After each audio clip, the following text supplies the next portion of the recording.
જય શ્રી કૃષ્ણ. કેમ છો બધા?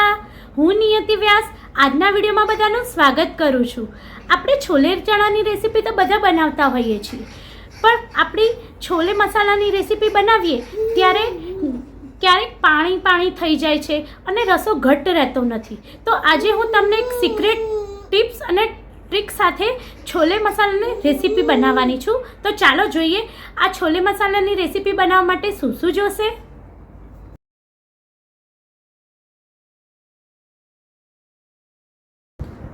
છોલે ચણા બનાવવા માટે જોશે બાફેલા છોલે, ટોમેટો પ્યુરી, છોલે મસાલો. આ મેં સૂકા લાલ મરચાં આવે છે એને પલાળીને બે સૂકા લાલ મરચાં, આદુ અને લસણ ક્રશ કરીને પેસ્ટ બનાવી છે એ, તેલ, અધકચરી ડુંગળીની પેસ્ટ. મસાલામાં જોશે ધાણા જીરું પાવડર, હિંગ, મીઠું, મરચું અને હળદર. હવે તેલ ગરમ થાય એટલે આપણે એમાં રાઈ મૂકીશું.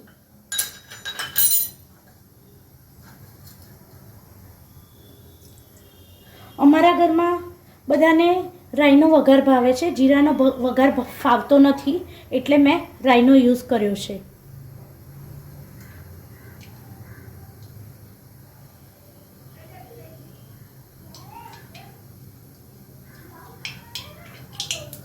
રાઈ તતડે એટલે એમાં હિંગ મૂકીશું.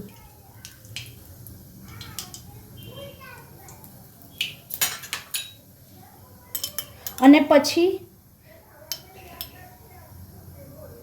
પેસ્ટ નાખીશું.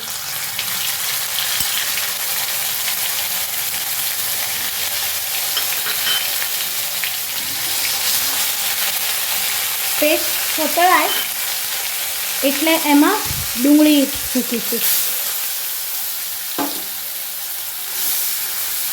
આ ડુંગળી આપણે અધકચરી ક્રશ કરી છે. ડુંગળીની પેસ્ટ બનાવી દઈએ છીએ તો એમાંથી પાણી છૂટવાનું સંભાવના રહે છે અને આપણા છોલેમાં પાણી વધારે લાગે છે.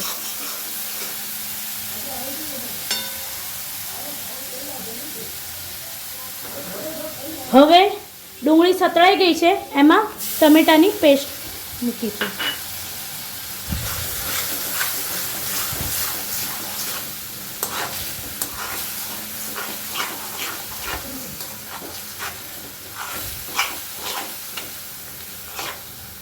હવે ટમેટાં અને ડુંગળીમાંથી તેલ છૂટું પડી ગયું છે.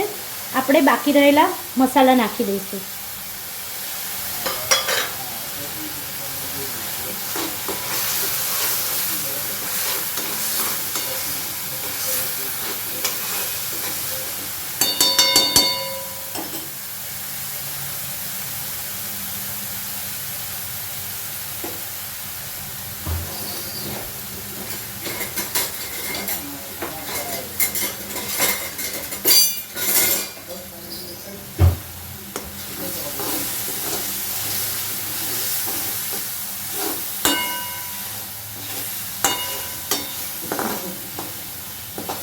મસાલા સરસ સતળાઈ ગયા છે. હવે એમાં છોલે મસાલો નાખીશું.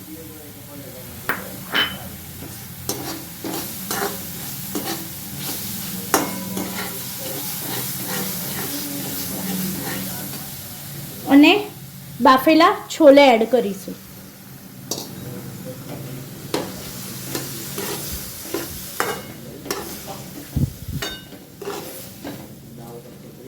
હવે આપણે છોલે બાફવા માટે જે પાણીનો યુઝ કર્યો હતો એ પાણી આમાં એડ કરીશું.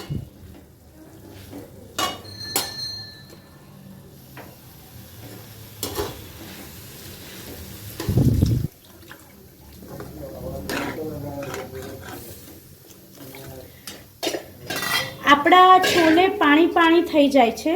આપણા છોલેમાં પાણી ના રહે અને છોલે ઘટ્ટા થાય એના માટે આજે હું તમને એક ટ્રીક શેર કરું છું.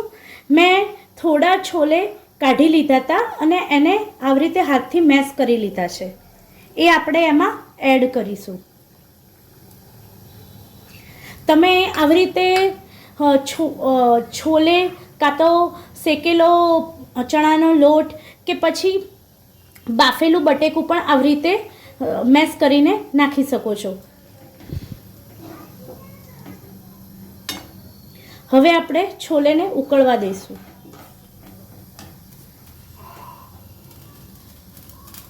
તો મિત્રો, આપણું છોલે મસાલા રેડી છે. એની સાથે મેં પૂરી અને લચ્છા પ્યાજ સર્વ કરી છે. તો મિત્રો, તમને આ મારી છોલે મસાલાની રેસીપી કેવી લાગી એ મને કોમેન્ટમાં જણાવજો. સાથે સાથે તમે આ વિડીયો ક્યાંથી અને કયા એરિયામાંથી, કયા સ્ટેટમાંથી જોઈ રહ્યા છો એ પણ મને જણાવજો. અને મને સપોર્ટ કરવા માટે આ વિડીયોને લાઈક અને શેર કરજો. અને મારી ચેનલને સબસ્ક્રાઈબ કરવાનું ભૂલતા નહીં. જય શ્રી કૃષ્ણ.